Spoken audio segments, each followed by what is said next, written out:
शादी के सिर्फ 3 दिन बाद एक पति की लाश खाई में मिली और पत्नी गायब। क्या ये प्यार था या पहले से रची गई मौत का स्क्रिप्ट? ये कहानी है सोनम रघुवंशी और उसके पति राजा की। एक ऐसा केस जिसने पूरे देश को हिला दिया है। 22 मई 2024 इंदौर की एक आम शादी लेकिन खूबसूरत शादी। राजा रघुवंशी एक 30 साल का मेहनती लड़का, एमपी पुलिस में सिपाही के पद पर, और सोनम एक 27 साल की लड़की जिसे सब कहते थे बहुत ही सीधी सादी। राजा और सोनम की शादी बहुत ही धूमधाम से हुई थी। रिश्तेदारों की हंसी, फोटोज, डांस और मिठाइयों में कोई कमी नहीं थी। फिर तय हुआ मेघालय की खूबसूरत वादियों में घूमने का। 23 मई को दोनों मेघालय के शिलोंग पहुंचे। उन्होंने स्कूटर किराए पर लिया और होटल में चेक इन किया। प्लान किया कि अगले दिन नोडरियात और विसाडोंग फॉल्स देखने के लिए वो लोग जाने वाले हैं। शुरू में सब कुछ नॉर्मल लग रहा था। सीसीटीवी फुटेज की बात करें तो दोनों मुस्कुराते हुए नजर आ रहे थे, लेकिन 24 मई की सुबह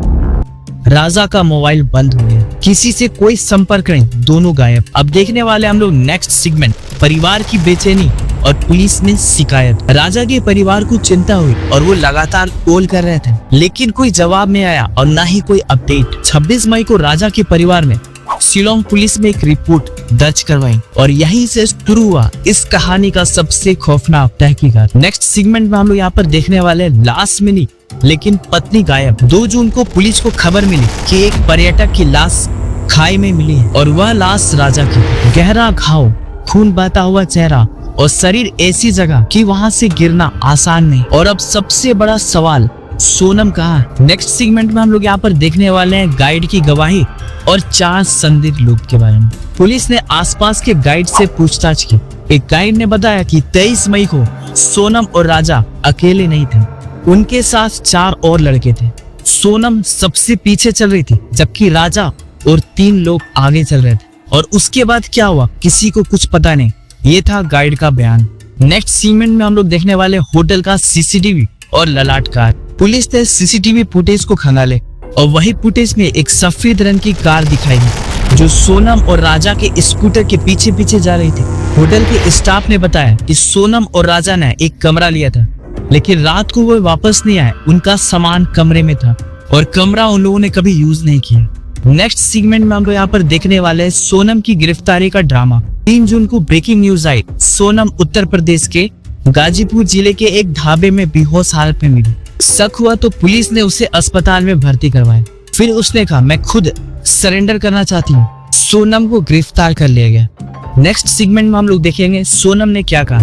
पुलिस ने कड़ाई से पूछताछ की। सोनम ने पहले तो कहा मुझे कुछ याद नहीं, लेकिन धीरे धीरे उसका रवैया बदलता गया। फिर पुलिस ने बताया तुम्हारी कॉल्स, डिटेल्स, ट्रैवल हिस्ट्री और व्हाट्सएप चैट्स हमारे पास है। सोनम चुप रही, फिर धीरे से बोली मैं फंस गई। नेक्स्ट सेगमेंट में हम लोग यहाँ पर देखने वाले सुपारी किलिंग का यहाँ पर खुलासा। मेघालय पुलिस ने यहाँ पर प्रेस कॉन्फ्रेंस करके बताया सोनम ने शादी से पहले ही राजा की हत्या की प्लानिंग कर ली थी। उसने 3 लोगों को मेघालय बुलाया और वहाँ से राजा को रास्ते से हटाने की साजिश रची। वजह क्या थी?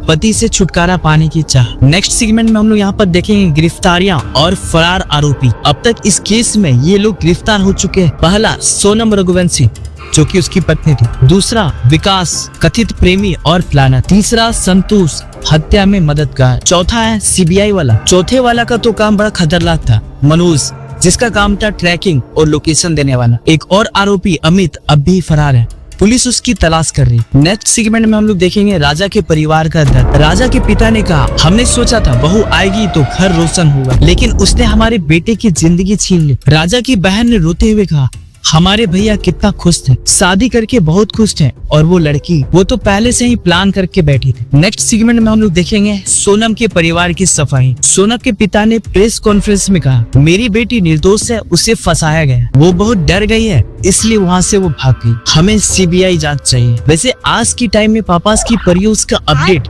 पिता के पास रहता ही कहाँ है। नेक्स्ट उनका कहना है कि पुलिस ने बिना पुख्ता सबूत के सोनम को जेल में डाल दिया। नेक्स्ट सेगमेंट में हम लोग देखेंगे सोशल मीडिया पर बवाल। इस केस की खबर सोशल मीडिया में आग की तरफ फैल गई। ट्विटर, इंस्टाग्राम, फेसबुक, हर जगह सिर्फ यही लोग पूछ रहे हैं क्या कोई पत्नी अपने पति की हत्या कर सकती है? क्या ये लव जिहाद है या मर्डर? क्या सुपारी किलिंग सब आम हो चुकी है? कुछ लोग सोनम के सपोर्ट में भी खड़े दिखाई दिए।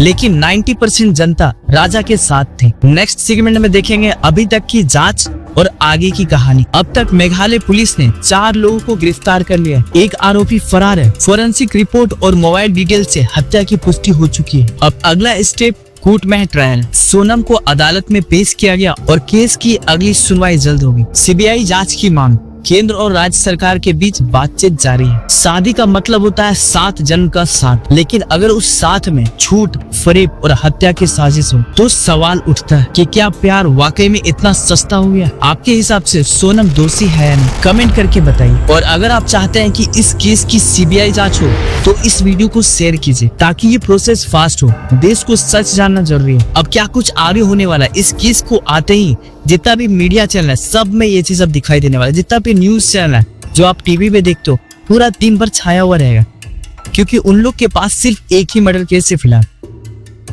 140 करोड़ का यहाँ पर पॉपुलेशन है और यहाँ इतना ज्यादा मर्डर होता है, इतना ज्यादा एक से क्या न्यूज है, लेकिन वो लोग सिर्फ और सिर्फ अभी एक ही न्यूज को यहाँ पर वो लोग कवर करने वाले हैं। ऐसा क्यों? क्योंकि यूट्यूब में सब कुछ ये ट्रेंड चल रहा है, क्योंकि सब एक एक करके वीडियोस बना रहे हैं। तो अब यहाँ पर मीडिया न्यूज रिपोर्टर को ऐसा लगता है कि जो चीज यूट्यूब में ट्रेंड है उस चीज को हम लोग को भी चलाना चाहिए। अब मीडिया और न्यूज रिपोर्टर वाले क्या करने वाले? सोनम के यहाँ भेज देंगे कुछ लोगों को और वहाँ 3-4 दिन तक वहाँ पर बैठे हुए रहेंगे और सवाल जवाब करते रहेंगे और ये प्रक्रिया पूरा का पूरा टीवी में चलता रहेगा, क्योंकि इन लोग के पास कोई और न्यूज चैनल नहीं और कोई मर्डर केस नहीं। क्यों? क्योंकि यहाँ पर यूट्यूब में ये चीज ट्रेंड हो रहा है तो इस पर वीडियोस बनाना, क्योंकि ये चीज ट्रेंड है, बहुत सारे लोग देख रहे हैं, काफी ज्यादा व्यूज आ रहा, तो टीआरपी दम भर करके आए। यहाँ पर जो भी यूट्यूब में यहाँ पर जितने भी चैनल होंगे सब एक ही बार इस पर वीडियोस बनाएंगे कंप्लीट। लेकिन न्यूज मीडिया में क्या कुछ होने वाला, लगातार इस पर वीडियोस आते रहेंगे, दिन भर ये चीज दिखाया जाएगा। वैसे गाइस आपको क्या लगता है ये कुछ होने वाला है? तो कमेंट में इसका भी रिप्लाई करके बताइए कि हाँ ये ऐसा कुछ होता है और होने वाला भी है। जय हिंद, जय भारत।